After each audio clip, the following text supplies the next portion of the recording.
Viewers, अगर आप भी मैक्सटिव क्रीम के साथ ये वाली टैबलेट इस्तेमाल कर लेते हैं तो आपके पूरे जिस्म का रंग गोरा हो जाएगा और ख़ास तौर पर आपका चेहरा जगमगा उठेगा। तो आज की इस वीडियो को एंड तक देखें। इस वीडियो में कंप्लीट इन्फॉर्मेशन आपसे शेयर करेंगे और एक ख़ास टैबलेट आपसे शेयर करने वाले हैं जो कि मैक्सटिव क्रीम के साथ आप इस्तेमाल करेंगे। तो इस वीडियो को एंड तक देखें और चैनल पर नए हैं तो सब्सक्राइब कर लें। व्यूअर्स, मैक्सटिव क्रीम काफ़ी फेमस क्रीम है और इसके बहुत ही अमेजिंग रिजल्ट्स हैं स्किन ब्राइटनिंग के लिए और स्किन वाइटनिंग के लिए। ये एक बहुत ही ज़बरदस्त क्रीम है। इसके इस्तेमाल से आपके चेहरे की रंगत काफ़ी ज़्यादा फेयर हो सकती है। मैक्सटिव क्रीम के साथ अगर आप ये वाला कैप्सूल इस्तेमाल कर लेते हैं जिसका नाम है ग्लूटाफेयर, तो आपकी फुल बॉडी वाइट हो जाएगी। फुल बॉडी वाइटनिंग के लिए ये कम्बिनेशन बहुत ही इफ़ेक्टिव और रिजल्टेबल है। ग्लूटाफेयर टैबलेट में ग्लूटाथियोन शामिल है। ये कैप्सूल की फॉर्म में अवेलेबल है और टैबलेट की फॉर्म में भी आपको मिल सकता है।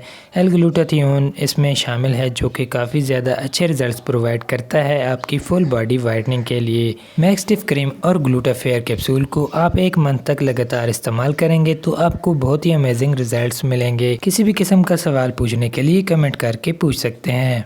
व्यूअर्स, अगर आज की ये वीडियो आपको हेल्पफुल लगी हो तो इस वीडियो को लाइक और चैनल को सब्सक्राइब कर लें ताकि इस तरह की और वीडियोस भी आप तक पहुंचती रहें। मिलते हैं किसी नेक्स्ट इंफॉर्मेटिव वीडियो में। अल्लाह हाफिज़।